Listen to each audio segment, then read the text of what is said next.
Hello Brown, good morning. The Saudi সরকার, I hope all are you fine. তো আজকেও আরেকটি ইবিএস এর ধামাকাদার ক্লাসে আপনাদের সকলকে ওয়েলকাম জানাচ্ছি। আজকে আমরা ডিসকাস করব জল দূষণের ক্লাস নাম্বার 3 নিয়ে। ওকে, আমরা জল দূষণ থেকে অলরেডি দুটো ক্লাস কমপ্লিট করে ফেলেছি। দূষণটা কি, দূষণের ক্লাসটা কিন্তু আমি আপনাদের করিয়ে দিয়েছি। পলিউশন এবং দূষণের মধ্যে তো বিভিন্ন ভাগ রয়েছে, জল দূষণ, মাটি দূষণ। তো আমরা জল দূষণটা শুরু করেছিলাম এবং জল দূষণ থেকে অলরেডি দুটো ক্লাস কমপ্লিট হয়ে গেছে। আজকে হচ্ছে 3 নাম্বার ক্লাস। আজকের ক্লাসে জল দূষণ ফুল কমপ্লিট কিন্তু করিয়ে দেবো, এ টু জেড ডিসকাস করে দেবো। অনেক ইম্পর্টেন্ট টপিক রয়েছে। আপনারা ছোটোবেলা থেকে যে টপিকগুলো পড়ে এসেছিলেন সেগুলো হচ্ছে বেসিক লেভেলের পড়া। এবার হচ্ছে আপনারা টেট এক্সামের জন্য প্রিপারেশন নিচ্ছেন। তো এবার কিন্তু আপনাদের একটু আপার লেভেলের টপিকগুলো জানতে হবে, যেগুলো থেকে অনেক কোশ্চেন হওয়ার সম্ভাবনা রয়েছে। অনেক ইম্পর্টেন্ট টপিক রয়েছে। আর্সেনিক দূষণ থেকে টপিক রয়েছে, তারপরে আপনাদের রয়েছে মিনামাটা রোগ যেটা রয়েছে, মিনামাটা দূষণ, সেটা থেকে কোশ্চেন রয়েছে। ইউট্রোটোফিকেশন রয়েছে, কালকেই তো আমি বলে দিয়েছিলাম যে জল দূষণ কয় ধরনের, এগুলো তো আগে করানো হয়ে গেছে। জল দূষণের প্রত্যক্ষ উৎস যেটা হচ্ছে ওয়াটার পলিউশনের পয়েন্ট সোর্স কী রয়েছে, ওয়াটার পলিউশনের নন পয়েন্ট সোর্স কী রয়েছে, সমস্ত কিছু এ টু জেড আজকে আপনার সঙ্গে ডিসকাস করব। এ টু জেড গল্পের মতো করে ডিসকাস করব। আপনারা যদি একটু মন দিয়ে ক্লাসটা শেষ পর্যন্ত দেখতে থাকেন তাহলে ইজিলি আশা করি ক্লাসের মধ্যে আপনার টপিকগুলো মুখস্থ হতে বাধ্য। ওকে, এমন ইজিভাবে নোট তৈরি করা হয়েছে, 100% বলছি। ক্লাসটা মন দিয়ে শেষ পর্যন্ত দেখলে যত ইম্পর্টেন্ট টপিক রয়েছে সমস্ত কিছু আপনার এই ক্লাসের মধ্যে দিয়ে মুখস্থ হয়ে যাবে। তো শেষ পর্যন্ত দেখতে থাকুন। আর নতুন হলে অবশ্যই চ্যানেলটিকে সাবস্ক্রাইব করে রাখুন, পাশের বেল আইকনে ক্লিক করে অল অপশনটি অন করে দিন। প্রত্যেকটা দিন আপনারা এই ধরনের ধামাকাদার ক্লাসগুলো খুব সহজে আপনার ফোনে পেয়ে যাবেন। তো আমরা টপিকে চলে আসছি। বেসিকভাবে আগের দুটো ক্লাসে আমরা অনেক টপিক ডিসকাস করেছি। আজকে আমরা ডিসকাস করব কি নিয়ে, জল দূষণের প্রত্যক্ষ উৎস এবং পরোক্ষ উৎস কী রয়েছে বা অপ্রত্যক্ষ উৎস কী রয়েছে সেটা নিয়ে। প্রথমে আমরা স্টেপ বাই স্টেপ আমরা আলোচনা করতে করতে এগোবো। প্রথমে আমরা ডিসকাস করব জল দূষণের প্রত্যক্ষ উৎস কাকে বলে, যেটা হচ্ছে ওয়াটার পলিউশনের পয়েন্ট সোর্স কাকে বলে। তো কাকে বলে, অ্যান্সারের দিকে চলে আসছি। একদম ইজি একটা ব্যাপার, যে জায়গাগুলো থেকে জল দূষিত হচ্ছে। ওকে, কোন কোন জায়গাগুলো থেকে জল দূষিত হচ্ছে সেটা যখন আমরা সরাসরি চিহ্নিত করতে পারি এবং কিভাবে জল দূষণ হচ্ছে সেটাও যখন আমরা বুঝতে পারি, তখন সেই জল দূষণের উৎসকারী যে উৎসগুলো রয়েছে সেগুলোকে আমরা কি বলবো, প্রত্যক্ষ উৎস বা ওয়াটার পলিউশনের পয়েন্ট সোর্স বলবো। ওকে, যে জায়গাগুলো থেকে জল দূষিত হচ্ছে তাদের যখন আমরা সরাসরি চিহ্নিত করতে পারি বা চিহ্নিত করা যায় এবং কিভাবে জলকে দূষিত করছে বা কিভাবে জল দূষণ হচ্ছে সেটা যখন বোঝা যায়, জল দূষণের সেই উৎসগুলোকে বলা হয় প্রত্যক্ষ উৎস বা পয়েন্ট সোর্স। ওকে, ওয়াটার পলিউশনের পয়েন্ট সোর্স বলা হয়। এবার সেই উৎসগুলো কি কি আমরা এক্সাম্পল দেখে নিই, কী কী বলা হয়েছিল এখানে কোশ্চেনে। যেমন হচ্ছে নর্দমা রয়েছে, কলকারখানা রয়েছে, বিভিন্ন শিল্প প্রতিষ্ঠানগুলো রয়েছে, বিদ্যুৎ উৎপাদন কেন্দ্র রয়েছে ইত্যাদি। আগের ক্লাসে একটা টপিক আপনাদের পড়িয়েছিলাম, সেখানে আমি আপনাদের নর্মদা নদী বলেছিলাম। তো আমি সেটা পড়ানোর জন্যই কিন্তু আপনি আপনাদের নর্মদা নদী বলেছিলাম। অনেকে বলছিলেন সেটা নর্দমা হবে, তো আমি আপনাদের পড়িয়েছিলাম যে নর্মদা নদীর কিন্তু জল দূষণ হচ্ছে। ওকে, তো সেটা আপনারা নর্দমাও ভাবতে পারেন, কোনো অসুবিধা নেই। আমি আপনাদের নর্মদা নদীটাই ওখানে পড়িয়েছিলাম। যাই হোক, এই ক্লাসে বলে দিলাম, আজকে বলে দিলাম যে নর্মদা যেটা রয়েছে, নর্মদা মানে যে ড্রেনগুলো দিয়ে কি হয়, নোংরা জলগুলো, নোংরা আবর্জনাগুলো বিভিন্ন জায়গায়, মানে বলতে গেলে যে পরিবেশ থেকে বাইরের দিকে চলে যায় বা সেটা গিয়ে কোথায় পড়ছে, সেটা গিয়ে সেই জলেই পড়ছে। তো এই নর্মদা হচ্ছে কি, এটা হচ্ছে জল দূষণের প্রত্যক্ষ উৎস বা পয়েন্ট সোর্স। তারপরে কলকারখানা, বিভিন্ন শিল্প প্রতিষ্ঠানগুলো রয়েছে, এগুলো হচ্ছে পয়েন্ট সোর্স, ওয়াটার পলিউশনের পয়েন্ট সোর্স বা প্রত্যক্ষ উৎস। কোশ্চেন হতে পারে নিচের কোনটি জল দূষণের প্রত্যক্ষ উৎস দিয়ে অপশন দিতে পারে। এই টপিকগুলোর মধ্যে থেকে যেটা হয়ে থাকুক না কেন আপনারা করে দেবেন। আর সংখ্যাটাই তো বলে দিলাম, আপনারা দেখে নেবেন যে কোন জায়গাগুলো জল দূষণ করছে সেটা কি আমরা সরাসরি চিহ্নিত করতে পারছি কিনা এবং কিভাবে জল দূষণ করছে সেটাও আমরা বুঝতে পারছি কিনা। যদি বুঝতে পারি সেটা হচ্ছে জল দূষণের প্রত্যক্ষ উৎস। ওকে, ইজি একটা টপিক ছিল। এবার হচ্ছে 6 নম্বর কোশ্চেনে আমরা চলে আসবো, জল দূষণের অপ্রত্যক্ষ উৎস যেটা হচ্ছে ওয়াটার পলিউশনের নন পয়েন্ট সোর্স বা অপ্রত্যক্ষ উৎস বা পরোক্ষ উৎস কাকে বলে, কি কি কোন কোন জায়গাগুলো থেকে জল দূষিত হচ্ছে সেটা যখন আমরা সরাসরি চিহ্নিত করতে পারি না বা কোনো যন্ত্রপাতি ব্যবহার করে বা কোনো আইন প্রণয়ন করেও আমরা সেটাকে নিয়ন্ত্রণ করতে পারি না, তো জল দূষণের সেই উৎসগুলোকে বলা হয় কি, অপ্রত্যক্ষ উৎস বা নন পয়েন্ট সোর্স বলা হয়ে থাকে। ওয়াটার পলিউশনের নন পয়েন্ট সোর্স যেমন উদাহরণ কি কি দেখে নেব, রাস্তাঘাটের নোংরা জল, চাষের জমি, বনভূমি। তো এই যে রাস্তাঘাটের যে নোংরা জলটা রয়েছে, রাস্তায় বিভিন্ন ময়লা আবর্জনা থাকে, যখন বৃষ্টি হয় সেটা কোন দিক দিয়ে গিয়ে নদীর জলের সঙ্গে বা হ্রদের জলে বা কোনো জলাশয়ে গিয়ে মিশবে আমরা কিন্তু কেউ বুঝতে পারি না। তো এইগুলো কি, এইগুলো হচ্ছে অপ্রত্যক্ষ উৎস জল দূষণের বা ওয়াটার পলিউশনের নন পয়েন্ট সোর্স। ওকে, চাষের জমি, বনভূমি, এইগুলো কি, এইগুলো কিন্তু কোনো আইন প্রণয়ন করেও কিন্তু নিয়ন্ত্রণ করা যেতে পারে না এবং কোনো যন্ত্রপাতি ব্যবহার করেও কিন্তু নিয়ন্ত্রণ করা যায় না। এগুলো হচ্ছে প্রাকৃতিক নিয়মে কিন্তু এটা হয়েই থাকবে।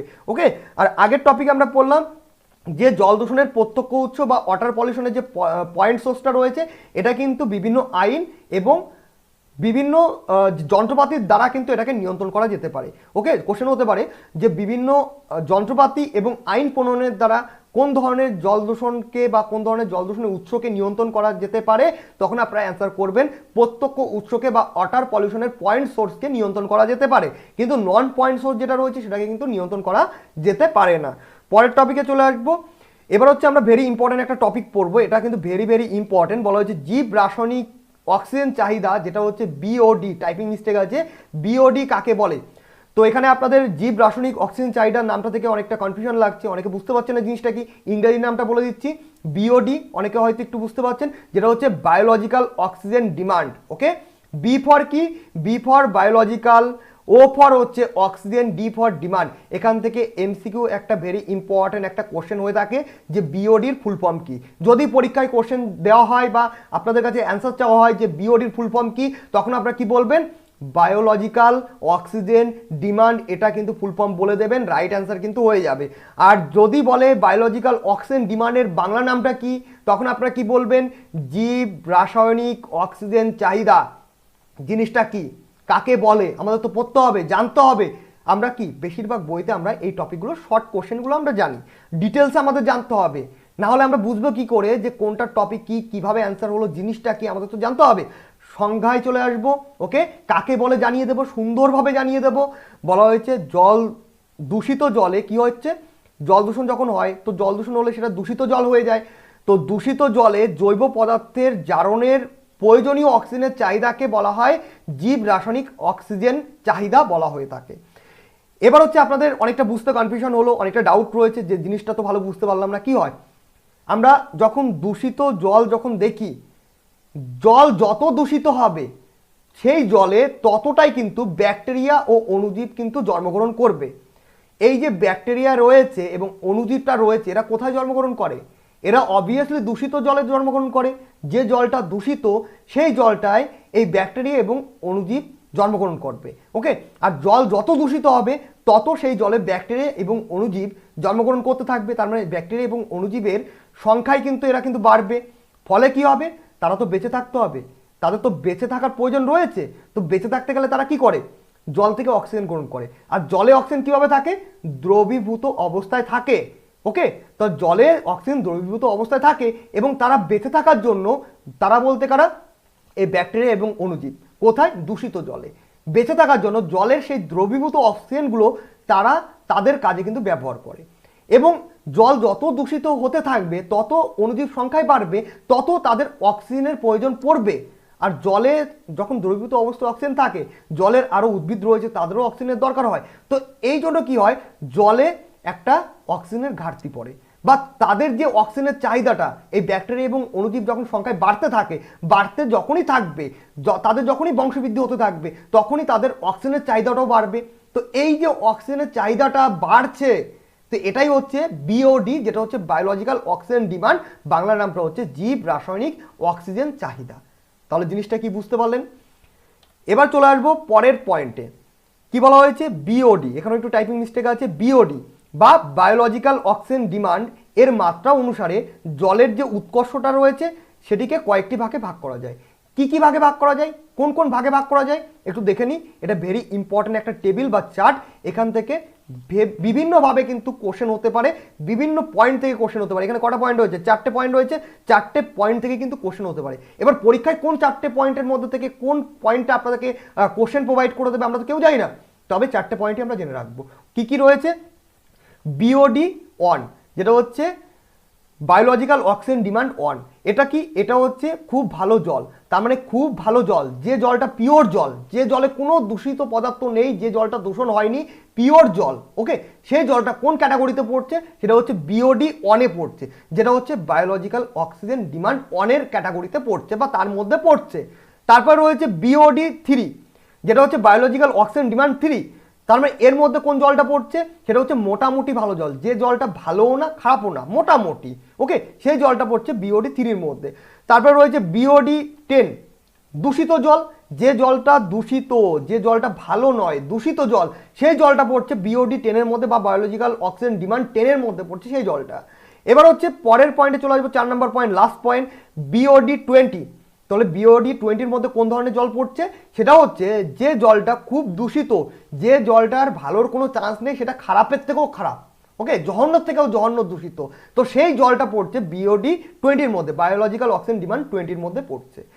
তো এখান থেকে কিভাবে কোশ্চেন দিতে পারে, এখান থেকে কোশ্চেন দিতে পারে যে খুব ভালো জল, খুব ভালো জল হলো, দিয়ে অপশান দিতে পারে এইভাবে, অপশান এ বি সি, এখানে দেখো অপশান আমি লিখে দিচ্ছি এ বি সি ডি। তারপরে এখানে তাহলে কোনটা হবে, খুব ভালো জল বললে আপনারা বলবেন অপশান এ, মানে হচ্ছে বিওডি 1, ওকে, বিওডি 1 দিয়ে দিতে পারি।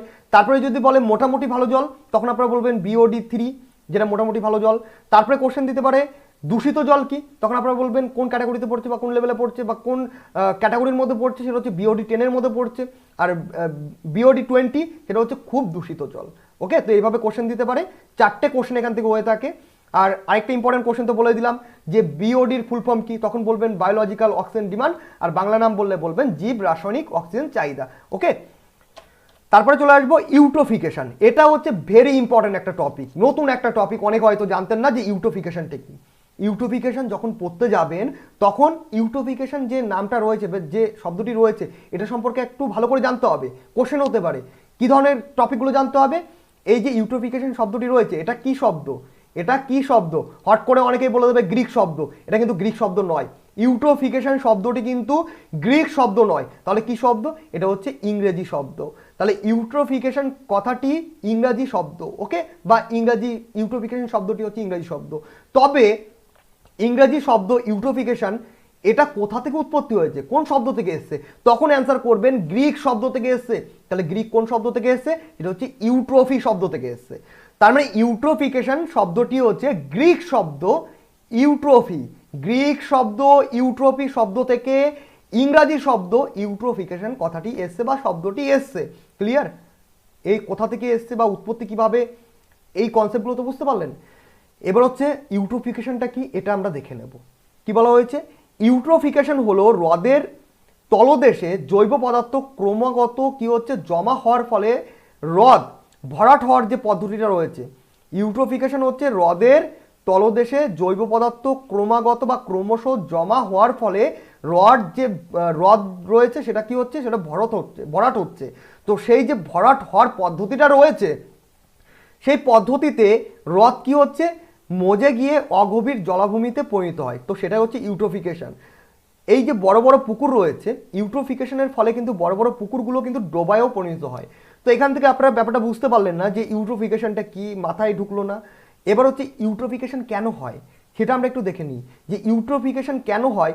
এটা যখনই আমরা বুঝবো বা আমরা যখন পড়বো, তখন আপনারা বুঝতে পারবেন যে এই ইউট্রোফিকেশন জিনিসটা কি, কেয়া হে চিজ, এরকম কিন্তু মানে ডাউট হতে পারে, অনেকে বলতে পারেন, ভাবতে পারেন আরে ইউট্রোফিকেশন একটু আগে তো স্যার পড়ালো, এখানে কি পড়ালো কিছু তো বুঝতে পারলাম না, চিজটা কি জিনিস, এ কেয়া হে চিজ, এরকম আপনার মনে হতে পারে। তবে ইউট্রোফিকেশন কেন হয় এটা আমরা একটু দেখে নিই, তাহলে আপনারা বুঝতে পারবেন। পুকুর বা হ্রদের চারপাশে বিভিন্ন জমি জায়গা থাকে, চাষের জমি থাকে, যেখানে চাষাবাদ করা হয়, ওকে। তো সেই চাষের জমিতে নানা রকমের কি করা হয়, সার ব্যবহার করা হয়, বা ফসলের জন্য উপকারী যে পুষ্টিকর পদার্থগুলো রয়েছে সেগুলো ব্যবহার করা হয়, যেমন কি ফসফেট। এই ফসফেটটা কি, ফসফেটটা হচ্ছে একটা সার, এবং এটা কি, এটা হচ্ছে ফসলের পুষ্টিকর একটা পদার্থ, ওকে। তাহলে এই যে হচ্ছে ধরুন নদী, আমি নদী ধরলাম, নদী বা একটা পুকুর ধরলাম, তো পুকুরের চারপাশে বিভিন্ন চাষের জমি থাকে, ওকে, যেখানে চাষাবাদ করা হয়। তো সেখানে ফসলের ভালোর জন্য বা ফসলের বৃদ্ধির জন্য কি করা হয়, বিভিন্ন সার এবং পুষ্টিকর পদার্থ ব্যবহার করা হয়, যেমন হচ্ছে ফসফেট। এবং এই যে ফসলে ব্যবহার করা সার বা পুষ্টিকর পদার্থ, এটা ফসলে পড়ছে বলে এটা কি হচ্ছে, ফসলটা বৃদ্ধি হচ্ছে। তো এইগুলো যখন বৃষ্টির জলের সঙ্গে মিশে ফসফেটটা কি হচ্ছে, ধুয়ে এসে পুকুরের জলে এসে মিশছে, তখন কি হচ্ছে, পুকুরে যে শৈবাল বা কিছু কিছু কচুরিপানা প্রভৃতি জলজ উদ্ভিদ থাকে, তারা কিন্তু খুব দ্রুত পরিমাণে বংশবৃদ্ধি করে বা বৃদ্ধি হয়ে যায়, তারা প্রচুর পরিমাণে জন্মগ্রহণ করে যায়। কেন করে, কারণ এরাও তো একটা উদ্ভিদ, আর জমিতে যে ফসলটা চাষ করা হচ্ছে সেটাও উদ্ভিদ। এবার হচ্ছে ফসল, জমিতে যেটা চাষ করা হচ্ছে ফসফেট, সেটা ফসলের বৃদ্ধি করে। তেমনি জলে যখন এসে পড়ে, জলে পুকুরের জলের সঙ্গে যখন মিশে যায়, তখন সেই পুকুরে শৈবাল, কচুরিপানা যে উদ্ভিদগুলো রয়েছে তাদেরও কিন্তু বৃদ্ধি করে দেয়। তো এইভাবে প্রাকৃতিক নিয়মে যখন বৃদ্ধি হয়ে যায় এবং কি হয়, পরবর্তীতে প্রাকৃতিক নিয়মে তারা একটা টাইমে মারা যায়। তো সেই মারা যাওয়া উদ্ভিদের দেহাবশেষ ক্রমশ, মারা যাওয়া উদ্ভিদ বলতে এই শৈবাল এবং কচুরিপানা জাতীয় যে উদ্ভিদগুলো রয়েছে তাদের দেহাবশেষ ক্রমশ কি হয়, হ্রদ বা পুকুরের জলে বা অন্যান্য কোনো জলাশয়ে জমা হয়। ফলে কি হয়, জলাশয়টিকে মজে যেতে থাকে বা জলাশয়টিকে মজিয়ে দিতে থাকে, বা জলাশয়টি তখন যখন জমা হয়ে যায় সেই মৃত উদ্ভিদের, যেটা হচ্ছে কচুরিপানা শৈবালের মৃত দেহাবশেষ যেটা রয়েছে দেহাবশেষ, সেটা যখন জলাশয়ে বা পুকুরে বা হ্রদে যখন ক্রমশ জমা হতে থাকে, তখন কি হয়, জলাশয়টি মজে যায় বা মজে যেতে থাকে। তো এই যে মজে যেতে থাকছে, তো এটাই হচ্ছে কি, এটাই হচ্ছে ইউট্রোফিকেশন। তাহলে ইউট্রোফিকেশন জিনিসটা কি বুঝতে পারলেন? আগের টপিকে তো বুঝতে পারিনি। তো কেন হয় সেটাও আমি আপনাদের বলে দিলাম, যে কেন ইউটিউবিফিকেশনটা হয় এবং জিনিসটা কি সেটাও বুঝিয়ে দিলাম। আশা করি এইভাবে বাংলায় ইউটিউবে কেউ আপনাকে বোঝাবে না। একটু সার্চ করে দেখুন, আজকের ডেটের আগে এত ডিটেলসে কোথাও আপনার ক্লাস খুঁজে পাবেন না। অনলি ফর বং এডুকেশন আপনাদের কিন্তু প্রোভাইড করছে। সো কন্টিনিউ কিন্তু একটু অ্যাটেন্ড করার চেষ্টা করুন। আশা করি এক্সামের জন্য একটা ভালো প্রিপারেশন আপনি নিতে পারবেন। আর কি হবে, ভালো প্রিপারেশন থাকলে এই ধরনের টপিকগুলো যখন আপনি জানবেন, এই টপিকের উপর থেকে যেখান থেকে কোশ্চেন দিক না কেন, আপনি তো অ্যান্সার ইজিলি করে দিতে পারবেন, তাই না? আর যখন আমরা শুধু এমসিকিউ টাইপের কোশ্চেন যখন আমরা পড়ি, শুধুমাত্র যখন আমরা এমসিকিউ টাইপের কোশ্চেন পড়ি, তখন কিন্তু আমরা শুধু কোশ্চেন এবং অ্যান্সারটা জানতে পারি। কেন হলো অ্যান্সার, কিভাবে হলো, এই টপিকগুলো কিন্তু আমরা জানতে পারি না, এবং অনেক ভুল কোশ্চেনও আমরা অ্যান্সার জেনে থাকি। কালকের আগের দিন আপনাদের সিডিবির ক্লাসে একটা হোম টাস্ক দেওয়া ছিল, ওকে? সেখানে অনেকে রাইট অ্যান্সার দিয়েছেন, তেমনি কিন্তু অনেকেই রং অ্যান্সার দিয়েছেন। যারা ডিটেলস ক্লাস দেখেন বা কন্টিনিউ অ্যাটেন্ড করেছেন, তারাই একমাত্র রাইট অ্যান্সার দিয়েছেন হোম টাস্কের। আর বাকি যারা অ্যাটেন্ড করেন না, যারা মনে করতেন টাইম নষ্ট, তারা যারা অ্যান্সার দেওয়ার চেষ্টা করেছেন বা শুধুমাত্র প্র্যাকটিস সেট বা কিছু এমসিকিউ টাইপের কোশ্চেন পড়ে আপনারা প্রিপারেশন নেন, তারাই কিন্তু ভুল অ্যান্সার দিয়েছে, ওকে? তো নেক্সট ডে রাতে যখন সিডিপির ক্লাসটা আসবে, তখন আপনাকে বলে দেবো, জানিয়ে দেবো যে রাইট অ্যান্সারটা কারা দিয়েছেন এবং কারা রং অ্যান্সার দিয়েছেন। তো এই জন্য বলি, ডিটেলস ক্লাসগুলো অ্যাটেন্ড করার চেষ্টা করুন, আর প্রত্যেকটা দিন ক্লাসগুলো অ্যাটেন্ড করার চেষ্টা করুন। কারণ একদিন ক্লাস অফ দিলে কিন্তু আপনি অনেক পিছনে পড়ে যাবেন। আমি অল্প করে, আমার পড়ানোর সিস্টেম আলাদা, আমার পড়ানোর প্রসেস সিস্টেম আলাদা। আমি আপনাকে বেশি পড়াবো না, আমি প্রত্যেক দিন অল্প অল্প করে আপনাকে পড়াবো। হয়তো আমার 1 বছর আগে থেকে আমাকে প্রিপারেশন নিতে হবে, বা আমি কিন্তু 1 বছর 2 বছর আগে থেকে আপনাদের প্রিপারেশন দেওয়া শুরু করেছি। অল্প অল্প করে প্রিপারেশন দিয়েছি, যারা কন্টিনিউ ক্লাস করেন তাদের অল্প অল্প করে আমি প্রস্তুত করতে চেষ্টা করেছি। অনেকেই অল্প অল্প করে আজকের দিনে ভালো একটা প্রস্তুত জায়গায় কিন্তু চলে এসেছেন, ওকে? অনেকে ভালো প্রস্তুতির সঙ্গে তারা প্রিপারেশন নিচ্ছে, যখন এক্সাম হবে তখন তারা একজন ব্লাস্ট করে খালি অ্যান্সার করে দেখাবে। তো যাই হোক, সেই টপিকে আমি যাচ্ছি না, অন্য কোনো ভিডিওতে আমি এই নিয়ে কথা বলবো। আমরা এই টপিকে চলে আসছি। অনেকে বলেন যে বেশি কথা বলে ফেলি, তো ক্লাসের মধ্যে এই ধরনের কথাগুলো পড়াতে পড়াতে টপিক চলে আসে, তো বলতে হয় মাঝের মধ্যে। তারপরে কি বলা হয়েছে, এই যে ইউট্রোফিকেশনটা রয়েছে, এই ইউট্রোফিকেশনটা আমি কেন পড়াচ্ছি জল দূষণের মধ্যে? তো ইউট্রোফিকেশনটাও কিন্তু একটা জল দূষণ করে, বা ইউট্রোফিকেশনও জল দূষণ করে, কিন্তু এখানে দেখতে হবে যে এই যে ইউট্রোফিকেশন রয়েছে, এটা কিন্তু এক ধরনের পরিপোষক ঘটিত দূষণ। কোশ্চেন হতে পারে, একটা নতুন কোশ্চেন, আশা করি কোনো বইতে আপনি খুঁজে পাবেন না, কোনো এমসিকিউ বইতে প্র্যাকটিসে আপনি খুঁজে পাবেন না যে ইউট্রোফিকেশন কি ধরনের জল দূষণ। এই কোশ্চেনটা কোথাও পাবেন না। এই কোশ্চেনটা এই মুহূর্তে আপনাদের আমি প্রোভাইড করছি, যে ইউট্রোফিকেশন ইউট্রোফিকেশন কি ধরনের, নোট করে নিন, কি ধরনের জল দূষণ, কি ধরনের জল দূষণ। তখন আমরা কি বলবেন, পরিপোষক ঘটিত জল দূষণ। ইউট্রোফিকেশনটা হচ্ছে পরিপোষক ঘটিত জল দূষণ। কেন ইউট্রোফিকেশনকে পরিপোষক ঘটিত জল দূষণ বলা হয় আমরা দেখে নেব। ইউট্রোফিকেশন চরম অবস্থায় কি হচ্ছে, ইউট্রোফিকেশনের যে চরম অবস্থা রয়েছে, সেই চরম অবস্থায় জলজ উদ্ভিদের পরিমাণ খুব বেড়ে গেলে জলে কি হচ্ছে, জলে যে দ্রবীভূত অক্সিজেন রয়েছে তার পুরোটাই সেই উদ্ভিদগুলো, মানে ইউট্রোফিকেশনের ফলে কি হচ্ছে, যে জলজ উদ্ভিদগুলো জন্মাচ্ছে, যেমন কি এই যে একটু আগে পড়ালাম শৈবাল, কচুরিপানা, এ ধরনের উদ্ভিদরা, তারা তাদের বেঁচে থাকার জন্য জলের যে দ্রবীভূত অক্সিজেনটা রয়েছে পুরোটাই তারা গ্রহণ করে নিচ্ছে। এর ফলে কি হচ্ছে, এর ফলে বড় একটা ক্ষতি হচ্ছে। কি ক্ষতি হচ্ছে, জলে যে আদার জীবজন্তুগুলো রয়েছে, মাছ রয়েছে, বিভিন্ন জলজ জীবজন্তু রয়েছে, তারা কিন্তু জল থেকে অক্সিজেনটা পাচ্ছে না। ফলে কি হচ্ছে, তারা কিন্তু মারা যাচ্ছে। তো এই জন্য বা এই কারণে ইউট্রোফিকেশনকে কি বলা হয়, এক ধরনের পরিপোষক ঘটিত দূষণ বলা হয়ে থাকে। ক্লিয়ার কনসেপ্ট বুঝতে পারলেন? তারপরে চলে আসবো প্রাকৃতিক উপায়ে ও মানুষের কাজের প্রভাবে ইউট্রোফিকেশন দুইভাবে হতে পারে। কয়ভাবে হতে পারে? ইউট্রোফিকেশনটা দুইভাবে হতে পারে। কি কিভাবে হতে পারে? একটা হচ্ছে প্রাকৃতিক উপায়ে হতে পারে, আরেকটা হচ্ছে মানুষের কাজের প্রভাবে হতে পারে। এবার প্রথমে আমরা দেখব প্রাকৃতিক উপায়ে কিভাবে ইউট্রোফিকেশনটা হচ্ছে।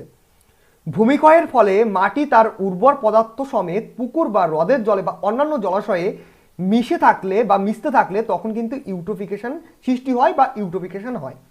মানে কি, ভূমিক্ষয় হচ্ছে, ভূমি যখন পুকুরের আশেপাশে যে জমিগুলো রয়েছে সেখানে কি রয়েছে, আমরা একটু আগেই পড়েছিলাম যে কেন ইউট্রোফিকেশনটা হচ্ছে। সেখানে চাষের জমিতে যে ফসফেট রয়েছে, তো ফসফেট মিশ্রিত যে উর্বর মাটিগুলো রয়েছে সেইগুলো পুকুরের জলে, জলাশয়ে বা কোনো জলাশয় বা হ্রদের জলে যখন মিশতে থাকে, তো এইভাবে যদি মিশতে থাকে তখন হচ্ছে কি ইউট্রোফিকেশন। তো এটা হচ্ছে প্রাকৃতিক নিয়মে হচ্ছে, যার কারণে এটাকে বলা হয়েছে প্রাকৃতিক উপায়ে ইউট্রোফিকেশন। এবার হচ্ছে আমরা দেখে নেব মানুষের প্রভাবে ইউট্রোফিকেশন। তো এবার হচ্ছে মানুষের কিছু কিছু কাজের জন্য ইউট্রোফিকেশন হয়ে থাকে, সেগুলো কি কি? ক নম্বর পয়েন্টে বলা হয়েছে কি, চাষের জন্য ব্যবহৃত ফসফেট সার কিছুটা বৃষ্টির জলে ধুয়ে পুকুরে বা হ্রদের জলে বা কোনো জলাশয়ে এসে মিশলে তখন ইউট্রোফিকেশন তৈরি হয়। এটা হচ্ছে মানুষের দ্বারা সৃষ্টি হচ্ছে। মানুষ কৃষি জমিতে ফসল ভালো করার জন্য এই যে ফসফেটটা রয়েছে, এই ফসফেট সার কিন্তু ব্যবহার করছে, এবং বৃষ্টি যখন হচ্ছে সেই সারের কিছুটা ধুয়ে পুকুর বা হ্রদের জল বা জলাশয়, বিভিন্ন জলাশয় রয়েছে সেখানে মিশ্রিত হচ্ছে। তো মিশ্রিত হয়ে কি হচ্ছে, ইউট্রোফিকেশন তৈরি হচ্ছে। ক্লিয়ার, বোঝা গেল? এটা হচ্ছে এক নম্বর কারণ। দু নম্বর হচ্ছে পুকুরের জলে জামা কাপড়ে যেটা রয়েছে কাচার ফলে কি হয়, জামা কাপড় যখন কাচা হয় তো ডিটারজেন্ট দিয়ে তো কাচা হয়, জামা কাপড় কাচা হয় ডিটারজেন্ট ব্যবহার করে। আর এই ডিটারজেন্টের মাধ্যমে কি হচ্ছে, ট্রাইফসফেট জলের সঙ্গে মিশে যায়, মিশে গিয়ে কি করছে, ইউট্রোফিকেশন সৃষ্টি করে। ক্লিয়ার? তাহলে এটা পেলাম আমরা দু নম্বর কারণ। তারপরে চলে আসবো তিন নম্বর কারণের দিকে, আবর্জনা শোধন বা ট্রিটমেন্ট প্লান্ট। এই ট্রিটমেন্ট প্লান্টের বাংলা নামটা কি, আবর্জনা শোধন। আবর্জনা শোধন বা ট্রিটমেন্ট প্লান্ট থেকে নিগত অজৈব পরিপোষক পুকুর বা হ্রদের জলে বা জলাশয়ে এসে মিশলে ইউট্রোফিকেশন সৃষ্টি হয়। তাহলে এটা আমরা তিন নম্বর কারণ পেলাম। এবার চার নম্বর কারণ, শুধুমাত্র আবর্জনা দিয়ে পুকুর বা হ্রদ যদি ভরাট করা যায় বা ভরাট করলে কি হচ্ছে, ইউট্রোফিকেশন সৃষ্টি হচ্ছে। শুধুমাত্র আবর্জনা, নোংরা আবর্জনা, ময়লা দিয়ে যদি পুকুর, হ্রদ বা কোনো জলাশয় যদি ভরাট করা হয় তখন সৃষ্টি হয় কি, ইউট্রোফিকেশন। ক্লিয়ার? এ হচ্ছে চারটে কারণ আমরা পেয়ে গেলাম, ইম্পর্টেন্ট চারটে কারণ। এবার যখন ইউট্রোফিকেশন হচ্ছে, আর ইউট্রোফিকেশনটা হচ্ছে একটা পরিপোষক ঘটিত দূষণ, ওকে, একটা পরিপোষক ঘটিত দূষণ ইউট্রোফিকেশনটা। তো এটাকে যেমন হচ্ছে তেমনি এটাকে নিয়ন্ত্রণ কিন্তু করতে হবে। তো কী কীভাবে এটাকে নিয়ন্ত্রণ করা যেতে পারে, ইউট্রোফিকেশন নিয়ন্ত্রণ করার উপায়গুলো কি কি? এ নাম্বার পয়েন্টে বলা হয়েছে নদী, পুকুর, হ্রদ এবং অন্যান্য জলাশয়ে নোংরা আবর্জনা ফেলা বন্ধ করতে হবে, ফেলা যাবে না। নদী, পুকুর, হ্রদ এবং অন্যান্য যে কোনো জলাশয়ে নোংরা আবর্জনা বা কোনো ময়লা ফেলা যাবে না, তাহলে ইউট্রোফিকেশন নিয়ন্ত্রণ করা যেতে পারে। দু নম্বরে বলা হয়েছে জলে শ্যাওলা যাতে না জন্মায়, লক্ষ্য রাখতে হবে যে পুকুর, হ্রদ বা কোনো জলাশয়ে যাতে শ্যাওলা না জন্মায়। সাপোজ আমাদের পুকুরে মাঝের মধ্যেই কিন্তু কি করা হয়, শ্যাওলাগুলো মুনিশ দিয়ে বা বিভিন্ন অর্কার দিয়ে সেটাকে তুলে ফেলা হয়। কেন তুলে ফেলা হয়, সেটা মাছের জন্য বা মাছ চাষ করার জন্য ক্ষতিকারক। যেহেতু আমি নিজে দেখেছি বা নিজে সেখানে দাঁড়িয়ে থেকে কাজগুলো করিয়ে নিয়েছি যে পুকুরের জলে কি হয়, শ্যাওলা জন্মায় প্রচণ্ড। কেন জন্মায়, আমার পুকুরের আশেপাশ দিয়ে অনেক চাষের জমি রয়েছে, সেখানে বিভিন্ন মানে কৃষিকাজের জন্য ব্যবহৃত কীটনাশক সেগুলো পুকুরের যে পাউডিগুলো রয়েছে সে ফাটল দিয়ে বৃষ্টি যখন হয় তখন পুকুরে এসে মেশে, টানেল করা থাকে, যখন জমিতে জল ফল হয়ে যায় তখন সেই পাইপগুলো দিয়ে জলটা পুকুরে এসে পৌঁছায়, পুকুরটা জল ভরাট থাকে, সেই জলগুলো অনেকটা ভালো থাকে। আর যেগুলো নোংরা জল তখন সেই পাইপটা বন্ধ করে দেওয়া হয় যাতে মাছের ক্ষতি না হয়। তবে যখন বৃষ্টির দিন হয় তখন কি হয়, পুকুরে অনেক শ্যাওলা, কচুরিপানা এগুলো তৈরি হয়ে যায় এবং সেগুলোকে তুলে ফেলতে হয়, ওকে। নাহলে কি হবে, মাছ জলজ একটা প্রাণী, এবার মাছটা তো অক্সিজেন নেবে, তো এরা যদি অক্সিজেন নিয়ে নেয় এই যে শ্যাওলা কচুরিপানাগুলো রয়েছে এরা যদি জলের দ্রবীভূত অক্সিজেন নিয়ে নেয় তাহলে পুকুরের মাছটা কি নেবে, তারা তো মারা যাবে। তখন যখন প্রচণ্ড শ্যাওলা কচুরিপানা নোংরা জল যখন তৈরি হয়, ওকে, এর আগের বার যে বৃষ্টিটা হলো সেখানে যখন নোংরা জল তৈরি হয়েছিল পুকুরে তখন প্রচুর বড় বড় মাছ, একটা হয়তো 5 কিলো 6 কিলো ওজনের রুই মাছ সব ভেসে ভেসে উঠেছিল মারা গিয়ে। আজ থেকে 2 বছর আগে। তো সেটা কেন হয়েছিল? একটু আগে আমি আপনাদের যে টপিকটা পড়ালাম এখানে পড়িয়েছিলাম যে এই যে বিওডি, ওকে, বিওডি যেটা হচ্ছে আপনাকে পড়ালাম যে জলে ব্যাকটেরিয়া এবং অণুজীব জন্মগ্রহণ করে দূষিত জলে। তো তখন কি হচ্ছে, তখন পুকুরে জমা হয়েছিল এবং তার ফলে মাছ অক্সিজেন নিতে পারছিল না, দ্রবীভূত যে অক্সিজেনটা থাকে জলে সেটা তো পুরোপুরি ওরাই নিয়ে নিয়েছে, তখন মাছগুলো ভেসে উঠেছে। তখন কি করতে হয়েছিল, জলকে পরিষ্কার রাখার জন্য যে কীটনাশকগুলো রয়েছে সেগুলো ব্যবহার করতে হয়েছিল যাতে পুকুরের জলটা ভালো হয়ে যায়। তেমনি আমাদেরও কিন্তু আমাকেও মাঝের মধ্যে লক্ষ্য রাখতে হয় যে পুকুরে যাতে শ্যাওলা না জন্মায়। তাহলে কি হবে, পুকুরে যদি শ্যাওলাটা জন্মায় তখন পুকুরে তখন আমরা ইউট্রোফিকেশন দেখতে পাবো বা তখন ইউট্রোফিকেশন তৈরি হবে। তারপরে সি নাম্বার পয়েন্টে বলা হয়েছে উপযুক্ত পরিমাণে কপার সালফেট ও সোডিয়াম আর্সেনাইড প্রয়োগ করতে হবে। মানে উপযুক্ত পরিমাণে কি করতে হবে, এই কপার সালফেটটা এবং সোডিয়াম আর্সেনাইড যেটা রয়েছে, কপার সালফেট এবং সোডিয়াম আর্সেনাইড প্রয়োগ করতে হবে। তাহলে কি হবে, ইউট্রোফিকেশনটা নিয়ন্ত্রণ করা যেতে পারে। তো এই কারণগুলো বা এভাবে যদি আমরা মেনটেন করে চলি তাহলে কিন্তু ইউট্রোফিকেশন নিয়ন্ত্রণে আসবে। এবার হচ্ছে আমরা পড়বো আরও ইম্পর্টেন্ট একটা টপিক, সেটা কি, সেটা হচ্ছে আর্সেনিক দূষণ। এর ওপর থেকে আপনারা লক্ষ্য করেছেন বিভিন্ন পরীক্ষায় বিভিন্ন এক্সামে কোশ্চেন কিন্তু এসে থাকে, সেটা আপনারা যে টিচিং এক্সাম বলুন না কেন বা কম্পিটিটিভ এক্সাম বলুন না কেন, আর্সেনিক দূষণ হচ্ছে ভেরি ইম্পর্টেন্ট একটা টপিক। এবার হচ্ছে আর্সেনিকটা প্রথমে আপনাদের জানিয়ে দিচ্ছি, একটা পয়েন্ট আপনারা মনে রাখবেন, আর্সেনিকটা হচ্ছে কি, আর্সেনিক হচ্ছে একটা মৌল, ওকে, একটা মৌল। তাহলে আর্সেনিকটা কি, আর্সেনিকটা হচ্ছে একটা মৌল। এবার এই আর্সেনিক মৌলটা মাটির সঙ্গে মিশে গিয়ে মাটি দূষণ করে, আবার জলের সঙ্গে মিশে গিয়ে জল দূষণও করে।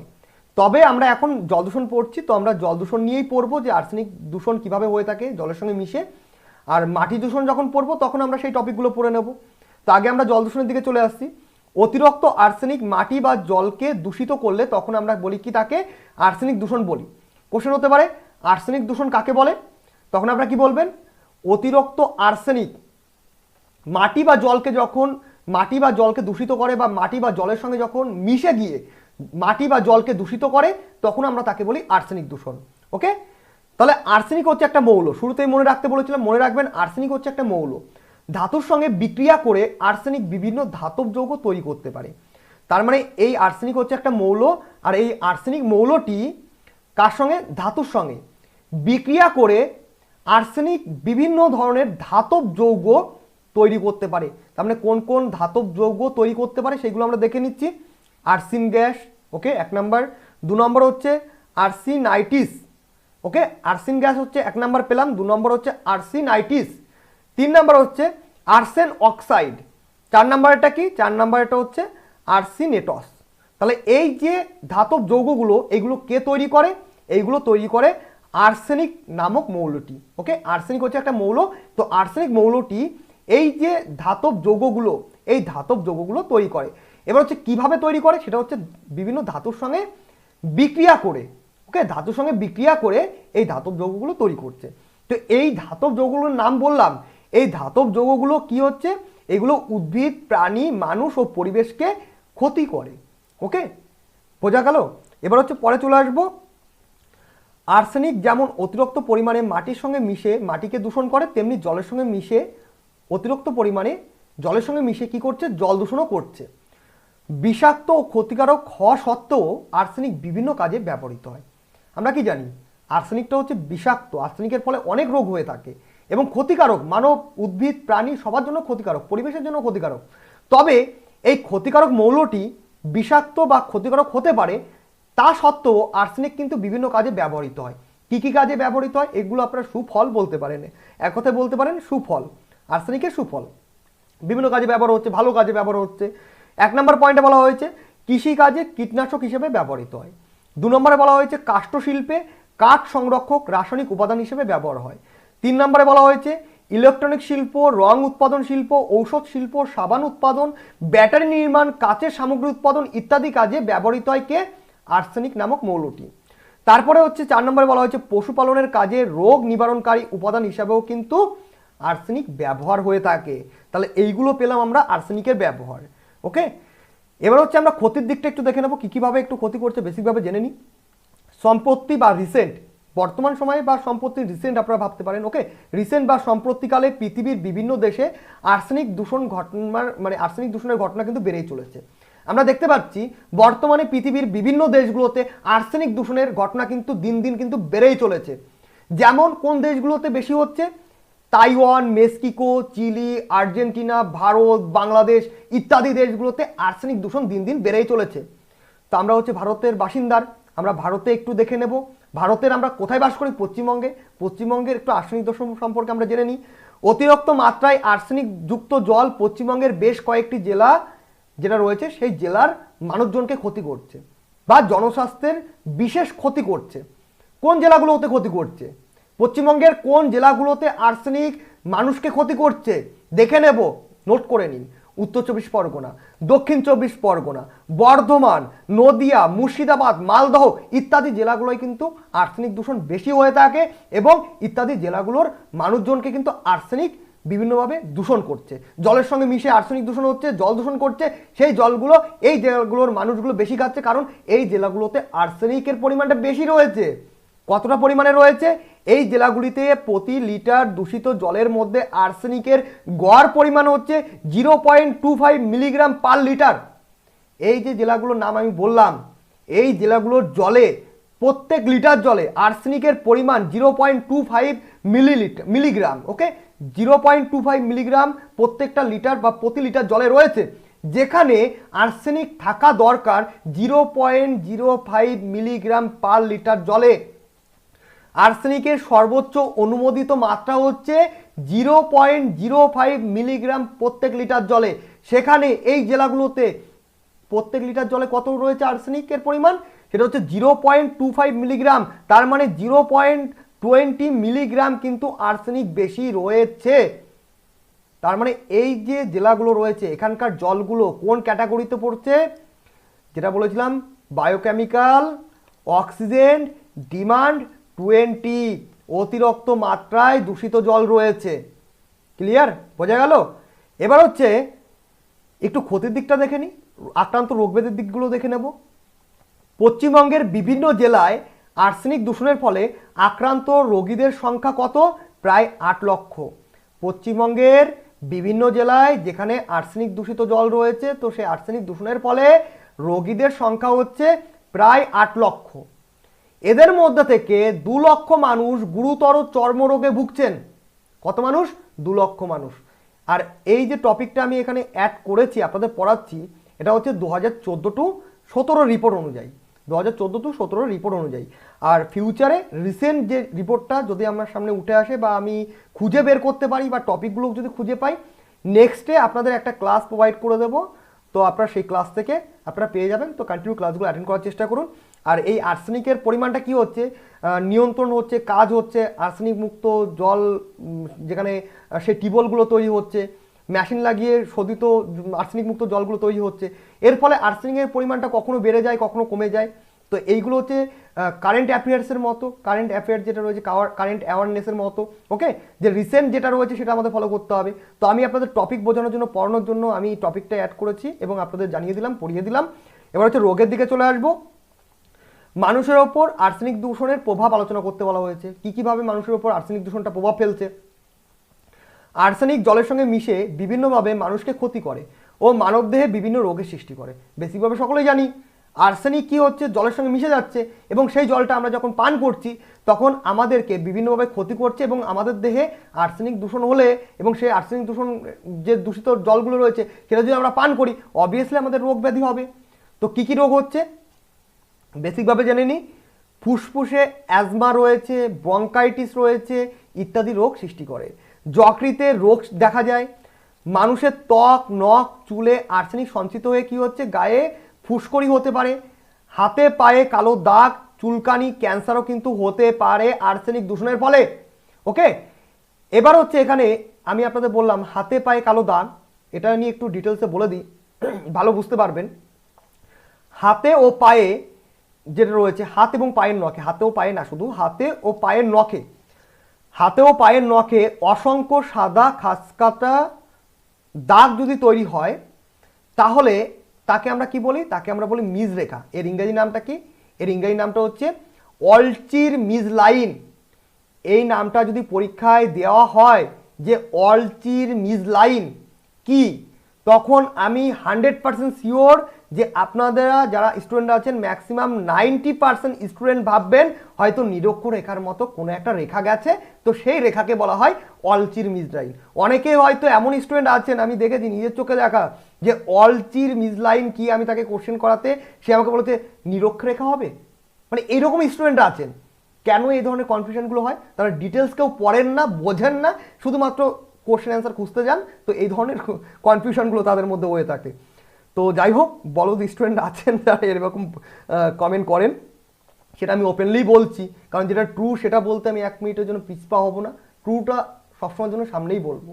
কারণ অনেক স্টুডেন্ট আছেন, আপনাদের মতো অনেকেই আছেন, যদি শুধু বলা হয় যে অলচির মিজ লাইনটা কি, তখন আপনারা হয়তো ভাববেন যে মিজ লাইন বলেছে, তার মানে নিরক্ষরেখা হতে গেছে, একটা লাইন টেনে হয়তো পৃথিবীর ওপর দিয়ে নাহলে পশ্চিমবঙ্গের ওপর দিয়ে কোনো একটা লাইন গেছে, সেটা হচ্ছে মিজ লাইন, এরকম কিন্তু অনেকে ভাবেন, কিন্তু সেটা না। এটার বাংলা নাম হচ্ছে মিজরেখা। আর মিজরেখাটা কি? মিজরেখাটা হচ্ছে মানুষের হাতে এবং পায়ের নখে দেখা যায়, সেটা হচ্ছে সাদা রঙের খাসকাটা খাসকাটা দাগ দেখা যায়, যেটা হয় আর্সেনিক দূষণের ফলে। তার মানে আর্সেনিক দূষণের ফলে হাতে এবং পায়ের নখে যে অসংখ্য খাসকাটা খাসকাটা দাগ তৈরি হয়, তো সেটা হচ্ছে মিজরেখা, বা ইংরাজি নামটা হচ্ছে অলচির মিজ লাইন।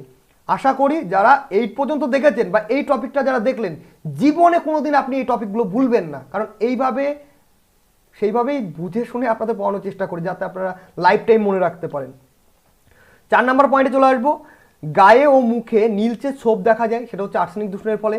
মূত্রনালীতে নানান রকমের রোগ দেখা যায়। তারপরে বলা হয়েছে পায়ের পাতায় কালো রঙের ঘা হয়। আর এই যে পায়ের পাতায় কালো রঙের ঘা হচ্ছে, এটাকে কি বলা হয়? এই রোগটাকে বলা হয় ব্ল্যাক ফুট ডিজিজ। তাহলে ব্ল্যাক ফুট ডিজিজ কাকে বলে? আর্সেনিক দূষণের ফলে, সুন্দর একটা সংজ্ঞা, আপনি চাইলে নোটও করে নিতে পারেন খাতায়। আর্সেনিক দূষণের ফলে পায়ের পাতায় যে কালো রঙের ঘা হয়, তাকে বলা হয় ব্ল্যাক ফুট ডিজিজ রোগ। ওকে, তাহলে সেই রোগটাকে বলা হয় ব্ল্যাক ফুট ডিজিজ। তাহলে এই যে রোগটা রয়েছে ব্ল্যাক ফুট ডিজিজ রোগটা, এই রোগে আক্রান্ত হয়ে চিলি ও তাইওয়ানের কিন্তু বহু মানুষ কিন্তু মারা গিয়েছে। সেখানে কিন্তু এই ব্ল্যাক ফুট ডিজিজের ফলে কিন্তু একটা মহামারী দেখা দিয়েছে। ম্যালেরা বলছি কেন, কলেরা, ব্ল্যাক ফুট ডিজিজ, এইগুলো কিন্তু আর্সেনিক দূষণের ফলে হয়ে থাকে, এবং এইগুলো কিন্তু একটা মহামারী রূপও কিন্তু নিতে পারে। বর্তমানে আমাদের দেশে যে মহামারী দেখা দিয়েছে করোনা ভাইরাস নিয়ে, তো এরকম কিন্তু কলেরা রোগেও কিন্তু আগে, অনেক আগে আপনাদের বাড়িতে যে দাদু ঠাকুমা তার বাবারা ছিলেন, তাদের সময়ে কিন্তু এই যে মহামারী, সেই মহামারীটা দেখা দিত কলেরা রোগে, ম্যালেরিয়া রোগে, এ ধরনের রোগে কিন্তু দেখা দিত। বর্তমানে তো করোনা রোগে মহামারী দেখা দিয়েছে। তো এই যে ব্ল্যাক ফুট ডিজিজ, পুরো একটা এলাকার জল যদি দূষণ হয়ে যায়, আর্সেনিক দূষণ হয়ে যায়, সেই জলটা যদি তারা পান করে, তাহলে কিন্তু একটা মহামারীও কিন্তু রূপ নিতে পারে, ব্ল্যাক ফুট ডিজিজ, কলেরা, এ ধরনের রোগগুলো। ওকে, তো এই রোগে, এই ব্ল্যাক ফুট ডিজিজ রোগে চিলি ও তাইওয়ানের বহু মানুষ মারা গিয়েছিল, সেখানে কিন্তু একটা মহামারী দেখা দিয়েছিল। ওকে, কোন রোগের জন্য? ব্ল্যাক ফুট ডিজিজের জন্য। আর ব্ল্যাক ফুট ডিজিজ রোগটা কি? সেটা হচ্ছে পায়ের পাতায় কালো রঙের ঘা হয়ে যায়, তো সেই রোগটাকে বলা হয় ব্ল্যাক ফুট ডিজিজ, এবং এটা হয় হচ্ছে আর্সেনিক দূষণের ফলে। কোশ্চেন এখান থেকে হতে পারে যে ব্ল্যাক ফুট ডিজিজ কোন দূষণের ফলে হয়ে থাকে, বা নিচের কোনটির জন্য হয়ে থাকে, তখন আপনারা বলবেন আর্সেনিক দূষণের ফলে হয়ে থাকে। আর লক্ষণটা কি? লক্ষণটা হচ্ছে পায়ের পাতায় কালো রঙের ঘা হওয়া। পরে চলে আসবো, আর্সেনিক দূষণের ফলে উদ্ভিদ ও জীবজন্তুর ওপর কি প্রভাব পড়তে পারে। ভেরি ইম্পর্টেন্ট টপিক, জানতে হবে আর্সেনিক দূষণের ফলে উদ্ভিদ এবং প্রাণী বা জীবজন্তুর ওপর কি প্রভাব পড়তে পারে। প্রথমে আমরা দেখে নেব উদ্ভিদের ওপর। উদ্ভিদ কোষে আর্সেনিক জমা হয়ে যায় এবং ওই কোষকে ক্ষতি করে। আর্সেনিক কি হয়? আর্সেনিক দূষণের ফলে উদ্ভিদ কোষে আর্সেনিক জমা হয় এবং ওই উদ্ভিদ কোষকে ক্ষতি করে। কিভাবে জমা হতে পারে উদ্ভিদ কোষে? ডাউট হতে পারে, দেখিয়ে দিচ্ছি, একটা ড্র করে দেখাচ্ছি, ভালো বুঝতে পারবেন। এই হচ্ছে আমি একটা ট্রি বা একটা গাছ আমি আঁকলাম, একটা উদ্ভিদ, অত ভালো গাছ নয়, তবুও চেষ্টা করলাম, দোতলা ঘরের মতো লাগছে, যাই হোক। তো গাছের তো মূল রয়েছে, এটা হচ্ছে কি? এটা হচ্ছে মাটির ওপরে, মাটির ওপরে ওপরে। আর এটা কি, এই যে অংশটা রয়েছে এই অংশটা রয়েছে মাটির নিচে, মাটির নিচে। তো এই যে মাটির নিচে কি থাকে, উদ্ভিদের মূল থাকে, ওকে, মূল থাকে। তারা মাটি থেকে কি করে, জল শোষণ করে, ওকে, তারা মাটি থেকে জল শোষণ করে। কেন করে, সালোক সংশ্লেষের জন্য তাদের জল প্রয়োজন হবে। তো তারা যখন মাটি থেকে জল শোষণ করছে আর এই জলে যদি আর্সেনিক থাকে, ওকে, আর্সেনিক যদি থাকে এই জলে, তাহলে কি হবে, এই আর্সেনিক যুক্ত জলই উদ্ভিদ সালোক সংশ্লেষের জন্য শোষণ করবে।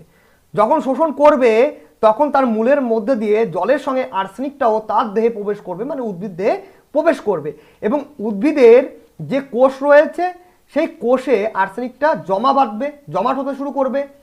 আর আর্সেনিকটা এমন একটা মৌল উদ্ভিদ দেহকে ক্ষতি করবে, মানে উদ্ভিদ কোষকে ক্ষতি করে। তার মানে আর্সেনিক দূষণের প্রভাব কিন্তু শুধুমাত্র মানুষের ওপরে নয়, উদ্ভিদের ওপরেও কিন্তু যথেষ্ট প্রভাব রয়েছে। তারপরে বলা হয়েছে আর্সেনিক দূষণের ফলে জীবজন্তুর ওপর কী কীভাবে প্রভাব পড়ে। চর্মরোগ দেখা যায় জীবজন্তুর মধ্যে, জীবজন্তুর যে ফুসফুস রয়েছে ফুসফুস আক্রান্ত হয়, যকৃতে বিভিন্ন রোগ দেখা যায়। তো এইভাবে কিন্তু জীবজন্তু এবং উদ্ভিদের ওপর কিন্তু প্রভাব রয়েছে আর্সেনিক দূষণের। তারপর চলে আসবো আর্সেনিকোসিস কাকে বলে। এটা হচ্ছে ভেরি ইম্পর্টেন্ট, সুপার একটা কোশ্চেন, যে আর্সেনিকোসিস কাকে বলে। আর্সেনিক দূষণের ফলে মানব দেহে যে রোগ সৃষ্টি হয় তাকে বলা হয় আর্সেনিকোসিস, ওকে। তাহলে আর্সেনিকোসিস কাকে বলে, আর্সেনিক দূষণের ফলে মানব দেহে যে রোগ সৃষ্টি হোক না কেন, সেটা যে রোগ হতে পারে, আর্সেনিক দূষণের ফলেই রোগ যদি হয়ে থাকে মানব শরীরে, তখন আমরা তাকে বলি আর্সেনিকোসিস।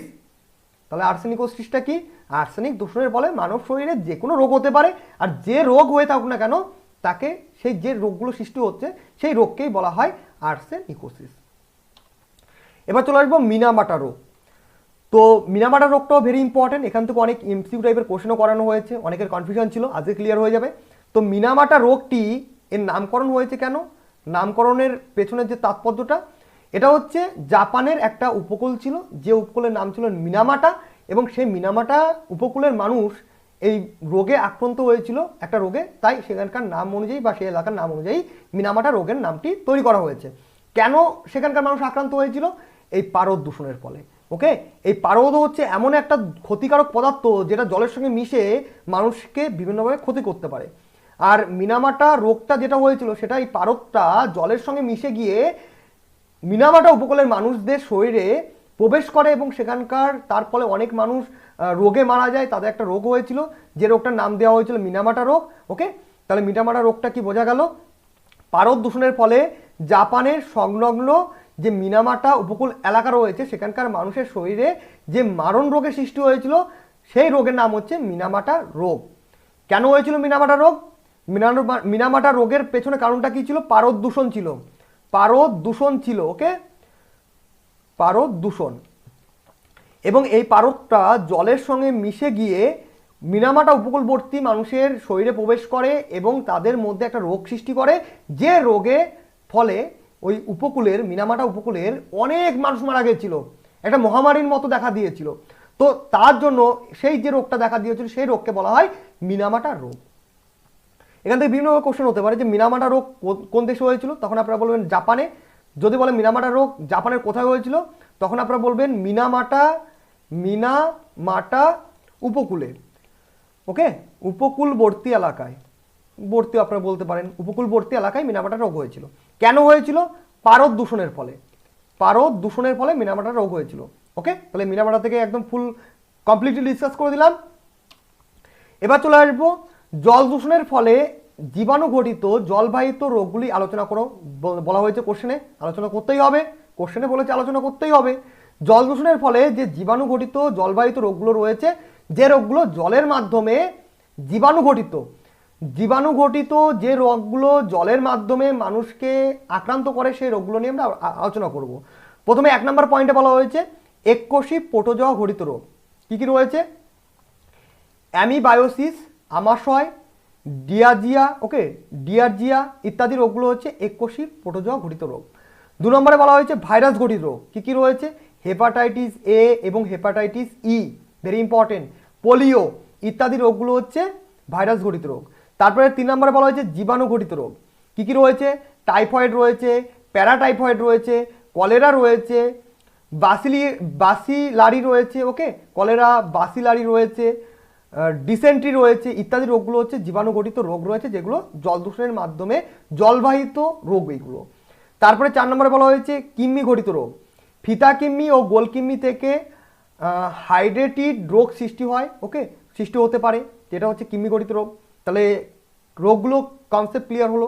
এর আগের ক্লাসেও রোগ পড়ানো হয়েছে, আজকের ক্লাসেও দুটো টপিকেই আমি আপনাদের রোগ পড়িয়ে দিলাম। জল দূষণের ফলে কী কী হতে পারে, জীবাণুঘটিত রোগ, জীবাণুঘটিত জলবাহিত রোগগুলোর নাম এগুলো। তারপরে চলে আসবো জল দূষণ কীভাবে নিয়ন্ত্রণ করা যেতে পারে। এটা হচ্ছে ভেরি ইম্পর্টেন্ট, ছোটোবেলা থেকে পড়ে এসছেন, তাও বেসিকভাবে জানিয়ে দিচ্ছি। লাস্ট পয়েন্ট বলা হয়েছে জলাশয়ে সরাসরি ময়লা আবর্জনা ফেলা বন্ধ করতে হবে। জলাশয়ে কোনোভাবেই সরাসরি ময়লা আবর্জনা ফেলা যাবে না, তাহলে কি হবে, জল দূষণ নিয়ন্ত্রণ করা যেতে পারে। 2 নম্বরে বলা হয়েছে কলকারখানা বা শিল্প কারখানা থেকে নোংরা জল শোধন করেই কিন্তু সমুদ্র বা নদীর জলে ফেলতে হবে। এবার শিল্প বা কলকারখানা যেগুলো রয়েছে সেখানে কি হয়, প্রচুর পরিমাণে নোংরা জল থাকে, সেই নোংরা জলটা সরাসরি নদী বা সমুদ্র জলে ফেলা যাবে না, সেটাকে যন্ত্রপাতির সাহায্যে সংশোধন করে ফেলতে হবে নদীর জলে, তাহলে কি জল দূষণ নিয়ন্ত্রণ করা যেতে পারে। 3 নম্বরে বলা হয়েছে পুকুর, নদী, খাল, বিলে গরু মোষ স্নান করানো বন্ধ করতে হবে। এটা আমরা গ্রাম এলাকায় প্রচণ্ড কিন্তু আমরা দেখতে পাই যে পুকুর, নদী, খাল, বিলে গরু মোষ স্নান করানো হয়, তো সেটা করানো যাবে না। তারপরে 4 নম্বর পয়েন্টে বলা হয়েছে জলাশয়ে ফসফেট মেশানো ডিটারজেন্ট দিয়ে জামা কাপড় কাচা বন্ধ করতে হবে। আমরা কি জানি যে ডিটারজেন্টটা দিয়ে আমরা জামা কাপড় ধুই সেখানে কিন্তু ফসফেট কিন্তু মেশানো থাকে, ওকে, তো সেই ডিটারজেন্ট মেশানো ফসফেট জলাশয়ে যে জামা কাপড়গুলো ধুতে আমরা যাই জলাশয়ে, সেগুলো কিন্তু ধোয়া যাবে না। তারপরে 5 নম্বরে বলা হয়েছে চাষের কাজে অতিরিক্ত সার ও কীটনাশক ব্যবহার বন্ধ করতে হবে।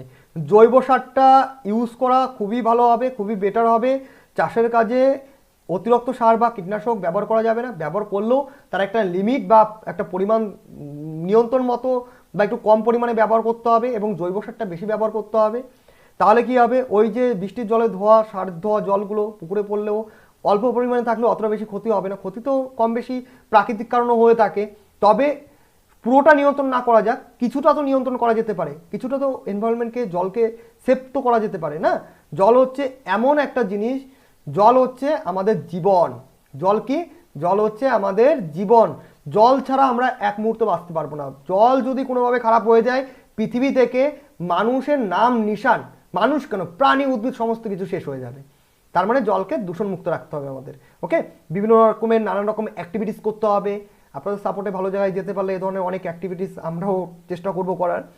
তারপরে বলা হয়েছে সমুদ্রের জলে তেল ছড়িয়ে পড়া বন্ধ করতে হবে। আমরা কি দেখেছি, আগের ক্লাসে আমরা পড়েছি সমুদ্রের জলে ভাসমান তেল থাকে। সেটা কেন, জাহাজগুলো যখন যায় খালি ট্যাঙ্কগুলো সমুদ্রের জলেই ফেলে দেয়, তার ফলে সমুদ্রের জলে তেল ছড়িয়ে পড়ে, সেই জিনিসগুলো করা যাবে না।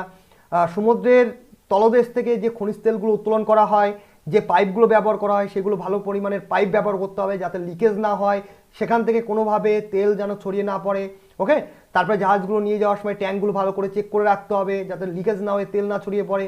তো এ ধরনের কাজগুলো করতে হবে যাতে সমুদ্রের জলে যাই থাকুক না কেন, সমুদ্রের জলে যাতে তেল না ছড়িয়ে পড়ে সেদিকে লক্ষ্য রাখতে হবে, সেগুলো বন্ধ করতে হবে, ওকে। তাহলে সমুদ্রের জলে তেল ভাসমান অবস্থায় থাকলে শুধুমাত্র জলকে দূষণ করছে না, জলের উপাদানগুলোকে দূষণ করছে না, পশু পাখিকেও কিন্তু, বিভিন্ন রকমের পাখি রয়েছে তাদেরও কিন্তু দূষণ করে থাকে, তাদের ক্ষতি করে থাকে। তার ওই ভাসমান তেলের জন্য অনেক পাখি মারাও যায়, ওকে। আগের ক্লাসগুলোতে পড়িয়েছি, যারা দেখেননি দেখে নিতে পারেন, লিঙ্ক প্রত্যেকটা ক্লাসের লিঙ্ক ভিডিও ডেসক্রিপশন বক্সে দেওয়া থাকবে। তারপরে বলা হয়েছে শুধুমাত্র আবর্জনা দিয়ে পুকুর বা জলাশয় ভরাট করা যাবে না, সেটা বন্ধ করতে হবে। শুধুমাত্র আবর্জনা, ময়লা আবর্জনা, নোংরা ফেলে পুকুর বা জলাশয় ভরাট করা যাবে না। এবার হচ্ছে 8 নম্বর আর 9 নম্বর পয়েন্টটা, এটা ভেরি ইম্পর্টেন্ট। এটা না হলে কোনোভাবে জল দূষণ বলুন, পরিবেশ দূষণ বলুন, কোনো দূষণ, কোনো মহামারী রোধ করা যেতে পারবে না। এই যে 8 নম্বর পয়েন্টে কি বলা হয়েছে, জনসচেতনতা বৃদ্ধি করা, ওকে। জনসচেতনতা বৃদ্ধি করতে হবে, আমাদের সকলকে সচেতন হতে হবে। আপনাদের মধ্যে অনেক স্টুডেন্ট রয়েছেন যারা রাস্তাঘাটে খাবার খান, সেই খাবারের ঠোঙাটা বা সেই নোংরা প্লাস্টিকগুলো যেখানে সেখানে আপনারা ফেলে দেন, ডাস্টবিন ইউজ করেন না, অনেকেই আছেন। তো এই দিক থেকে সচেতন হতে হবে। এই যে বর্তমানে আমাদের ভারতবর্ষে, সারা পৃথিবী জুড়ে যে করোনা মহামারী দেখা দিয়েছে, তো এই মহামারীটাকেও নিয়ন্ত্রণ করা যেতে পারে কিভাবে? সচেতনতার দিক থেকে আমাদের প্রত্যেককে সচেতন হতে হবে। সরকারি নির্দেশনা, রাজ্য সরকার কেন্দ্র সরকারের নির্দেশনাগুলো মানতে হবে, লকডাউন মানতে হবে, দূরত্ব বজায় রাখতে হবে, হেলদি খাবার খেতে হবে। ওকে, তো এইভাবে যখন আমরা সচেতন হব তখন রোগ কেন সমস্ত কিছুর সঙ্গে আমরা ফাইট করতে পারবো। আমাদের এনভায়রনমেন্টটা যেভাবে দূষিত হচ্ছে দিন দিন, তো আরও কত রকমের রোগের উদ্ভূত হবে বা তৈরি হবে। তো এইগুলো সম্পর্কে আমাদের সচেতন হতে হবে। একটা জিনিস মনে রাখতে হবে যে এনভায়রনমেন্ট এবং তার যে উপাদানগুলো, তার ভারসাম্য আমাদের রক্ষা করে রাখতে হবে, না হলে ভবিষ্যতে আমাদের কপালে অনেক কষ্ট আছে, দুঃখ আছে, বিভিন্ন রোগে আমরা আক্রান্ত হব। রিসেন্ট অতিবেগুনি রশ্মি কিন্তু অনেকটাই ওজোন স্তরকে ছিদ্র করে পৃথিবীতে এসে পৌঁছায়, অনেকের ক্যান্সার হতে পারে। কেন? বিভিন্ন আমাদের যেমন টেকনোলজির দিক থেকে উন্নতিও হচ্ছে, তেমনি কিন্তু ক্ষতিও হচ্ছে। এনভায়রনমেন্টের দিকেও আমাদের নজর রাখতে হবে। উন্নত যন্ত্রপাতি যখন ব্যবহার করছি সেখানেও অনেক রকমের যন্ত্রপাতি রয়েছে যেগুলো থেকে নিয়ন্ত্রণ করা যেতে পারে। ওকে, সেগুলোর দিকেও আমাদের নজর রাখতে হবে। তারপর বলা হয়েছে জল দূষণ সংক্রান্ত যে আইনগুলো রয়েছে সেগুলো মেনে চলতে হবে, পালন করতে হবে, সচেতন হতে হবে, জল দূষণ সংক্রান্ত আইন মানতে হবে, একজন ভারতীয় নাগরিক হতে হবে বা একজন সচেতন নাগরিক হতে হবে। তখনই কিন্তু এ ধরনের দূষণগুলো থেকে মুক্তি আমরা পেতে পারি বা এ ধরনের দূষণগুলো নিয়ন্ত্রণ করা যেতে পারে। ওকে, তাহলে এই ছিল আজকের ক্লাসের ছোট্ট একটা ডিসকাশন। বলতে অনেকটা বড় হয়ে গেল ক্লাসটা। অনেকেই যারা এতক্ষণ ধৈর্য ধরে ক্লাসটা দেখলেন তাদের থ্যাংক ইউ, কারণ আপনারা যারাই দেখেছেন একমাত্র তারাই বঙ্গ এডুকেশনের অ্যাক্টিভ স্টুডেন্ট, বেটার ভালো স্টুডেন্ট বলতে গেলে। যদি ক্লাসটা ভালো লেগে থাকে লাইক কমেন্ট বন্ধুদের মধ্যে শেয়ার করে দিন, আর নতুন হলে অবশ্যই চ্যানেল সাবস্ক্রাইব করে রাখুন। তাহলে প্রত্যেকটা ক্লাস আপনি পেয়ে যাবেন। এভাবেই আপনাদের টপিকগুলো বুঝিয়ে যাবো যাতে আপনারা খুব ভালো করে এক্সামের জন্য প্রিপারেশন নিতে পারেন এবং সুন্দরভাবে আপনারা এক্সামটাও ক্লিয়ার করে ফেলতে পারেন। ওকে, আর এটুকু আমি শিওর জোর গলায় বলতে পারবো, টিম বঙ্গ এডুকেশন আপনাদের যেভাবে ক্লাস প্রোভাইড করবে বা যত ডিটেলসে আপনাদের বোঝাবে, এত ডিটেলসে আপনি আগে পরে কোথাও খুঁজে পাবেন না। ওকে, তো এত ডিটেলসে হাতে ধরে একটা বাচ্চা ছেলের মতো আপনাদের কেউ বোঝাতে যাবে না। তো কন্টিনিউ অ্যাটেন্ড করার চেষ্টা করুন, টপিকগুলো জানার চেষ্টা করুন। আর এই ধরনের টপিকগুলো জানলে যে কোশ্চেন দিক না কেন আপনি ইজিলি অ্যান্সার করে দিতে পারবেন। অনেক ইম্পর্টেন্ট কোশ্চেন ছিল আজকের ক্লাসেও। ওকে, তাহলে নেক্সট ক্লাসে কোন টপিকটা নিয়ে বা কোন দূষণ নিয়ে ডিসকাস করবো আপনারাও কমেন্ট করে জানাতে পারেন, কোনো অসুবিধা নেই। ওকে, আর চেষ্টা করব বায়ু দূষণটা নেক্সট ক্লাসে আমি শুরু করব। আর একটা ক্লাসের মধ্যে বায়ু দূষণটা আমি ফুল কমপ্লিট করিয়ে দেবো, কোনো অসুবিধা নেই। দেখে নিচ্ছি বায়ু দূষণটা, হ্যাঁ বায়ু না, নেক্সট ক্লাসে আমি শব্দ দূষণটা, বায়ু না শব্দ দূষণটা আমি শুরু করব। ওকে, শব্দ দূষণটা ছোট্ট একটা লেসন রয়েছে, একদিনে শেষ হয়ে যাবে। নেক্সট একটা দিনেই, কালকেই আপনার শব্দ দূষণের ক্লাস পেয়ে যাবেন, কালকেই কমপ্লিট হয়ে যাবে। ইম্পর্টেন্ট টপিকগুলো সমস্ত কিছু আপনার জানিয়ে দেবো। ওকে, তো থ্যাংক ইউ সো মাচ, দেখা হচ্ছে নেক্সট ক্লাসে। ভালো থাকবেন, সুস্থ থাকবেন।